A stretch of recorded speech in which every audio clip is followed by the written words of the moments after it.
তোমাকে সব দিক থেকে বেস্ট হতে হবে না। তুমি শুধু আবদারের সঙ্গী হয়ে থেকো। তোমাকে সবসময় গিফট দিয়ে আমার মুখে হাসি ফোটাতে হবে না। শুধু মন খারাপের সময় আমার চোখের জল মুছে দিও। তোমায় আমার জন্য বদলাতে হবে না। তুমি ততটাই শুধরে যেও যাতে দুজনেই ভালো থাকি। নীরবতা তার জন্য উৎকৃষ্ট জবাব, যার কাছে তোমার শব্দরা মূল্যহীন। জীবনে দু একজন ভুল মানুষের সাথে পরিচয় হওয়া দোষের কিছু নয়, কারণ সে ভুল মানুষগুলোই একসময় আমাদের সঠিক মানুষ অবধি পৌঁছে দেয়। নিশ্চয়ই আল্লাহ মানুষকে পরীক্ষা করবে, কিছুটা ভয়, ক্ষুধা, ধন সম্পদের ক্ষতি, প্রাণহানি এবং ফল ফসলের ক্ষতি দ্বারা। আর তাদের জন্য সুসংবাদ রয়েছে যারা ধৈর্যশীলদের অন্তর্গত। পৃথিবীতে একমাত্র যাদের চোখ বন্ধ করে ভরসা করা যায় তারা হলো মা বাবা। যারা রবের কাছ থেকে নিতে শিখে গেছে তাদের আর দুনিয়ার কারো কাছে কিছু চাওয়ার দরকার নেই। পৃথিবীর সবচেয়ে দামি সম্পদ হচ্ছে বিশ্বাস আর ভরসায় জড়ানো দুটি হাত। কুকুরের বাঁকালে যেমন কোনোদিন সোজা করা যায়নি, ঠিক তেমনি কিছু মানুষের সাথে যতই ভালো ব্যবহার করো না কেন তাদের কাছে কোনোদিন ভালো হওয়া যায় না। যে কোনো সম্পর্কে অভিযোগ যত কম, সম্পর্কের স্থায়িত্ব ততটাই বেশি।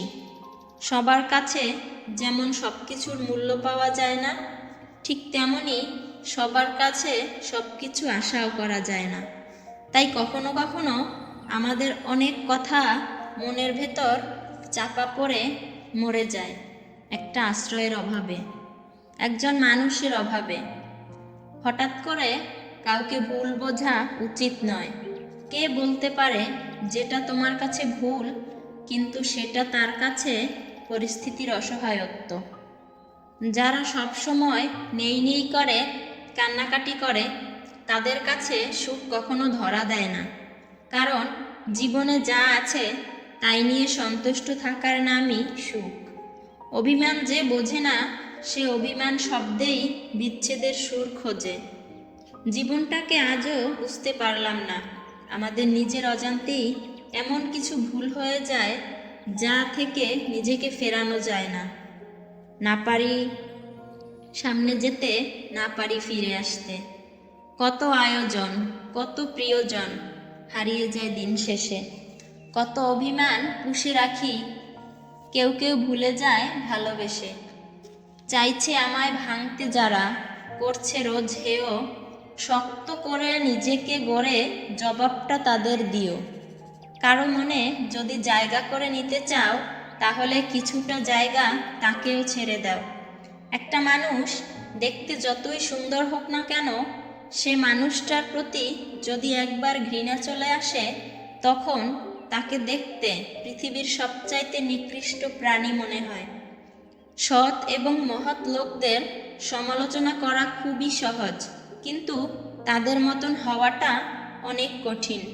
কেউ যদি তোমার খারাপ চায় তবে সেটা তার কর্ম। আমি কারো খারাপ চাইব না, এটা আমার ধর্ম। এত তাড়া কিসের? সব ভালো একটু দেরি করেই আসে। খারাপটা একটু ধৈর্য ধরে কাটিয়ে নেও। ছোটবেলায় ব্যথা লাগলে মায়ের সেই আস্তে আস্তে ফু দিয়ে বলা, এখনই সব ঠিক হয়ে যাবে। পৃথিবীর কোনো কোম্পানি আজ অবধি সে মলম তৈরি করতে পারেনি। পৃথিবীর সবচেয়ে বড় সত্যি, কারো মনে কষ্ট দিলে সে কষ্ট ঘুরে একদিন তোমার কাছেই আসবে।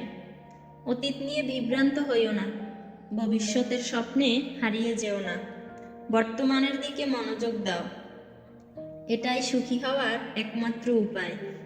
হ্যাঁ, আমি বড় হয়ে গেছি, তবুও ব্যথা পেলে সবার আগে মাকেই খুঁজি। সময় তাকেই দিও যে সময়ের মূল্য বোঝে। সম্পর্ক তার সাথেই রাখো যে তোমার গুরুত্ব বোঝে। অনুভূতি আর স্মৃতি আগলে রাখাকেই ভালোবাসা বলে। শিশুদের পেছনে টাকা খরচের চেয়ে তাদেরকে সময় দেয়া বেশি জরুরি। মূর্খ নিজে তার যতটা ক্ষতি করে, শত্রুরাও তার ততটা ক্ষতি করতে পারে না। চিন্তা করো না, কেউ বিনা কারণে তোমাকে ঘৃণা করলে একদিন বিনা কারণেই তোমার ভাগ্যে ভালোবাসাটাও জুটবে। তুমি যদি কারো কাছে একটি মিথ্যা বলো, তখন তার কাছে তোমার সমস্ত সত্যি কথাও প্রশ্নবিদ্ধ হবে। আমাদের জীবনটা বড়ই অদ্ভুত। কষ্ট না পেলে বুঝি না কাকে সুখ বলে, কোলাহলে না গেলে বুঝি না নীরবতা কি শান্তি। যে খেটে যায় সে কখনো অভুক্ত থাকে না, আবার যে চুরি করে খায় তার পেট কখনো ভরে না, কারণ লুটের মাল উইথ হইতে বেশি সময় লাগে না। আমাদের কাছে সব সমস্যারই সমাধান আছে, যদি সমস্যাটা হয় অন্যের। ফ্যামিলির দিকে তাকিয়ে অনেক সন্তানই আছে নিজের সবটুকু ইচ্ছে আশা উৎসর্গ করে দেয়। অন্যের উপর নির্ভর হয়ে থাকতে চাই না, সারা জীবনের জন্য নিজের দায়িত্ব নিজেই নিতে চাই, আর এতেই মুক্তি। দুঃসময় যখন আসে তখন খুব কাছের মানুষও দূরের হয়ে যায়। জীবনে এমন কিছু মুহূর্ত আছে নীরবে দেখা ছাড়া আর কিছুই করার থাকে না। অন্যের উপদেশের চেয়ে নিজের ভুলগুলো থেকেই বেশি শেখা যায়। আমাদের জন্মানোর পর মা বাবা তো আমাদের অনাথ আশ্রমে পাঠায় না, তাহলে বড় হয়ে আমরা কেন তাদের বৃদ্ধাশ্রমে পাঠাই? জীবনে হাসি খুশি থাকতে বেশি কিছু লাগে না, নিজেকে বোঝার মতো একজন মানুষ থাকলেই যথেষ্ট। যে বুঝতে পারে না তাকে বোঝানো যায়, কিন্তু যে সব বুঝেও না বোঝার ভান করে তাকে আপনি কখনোই বোঝাতে পারবেন না।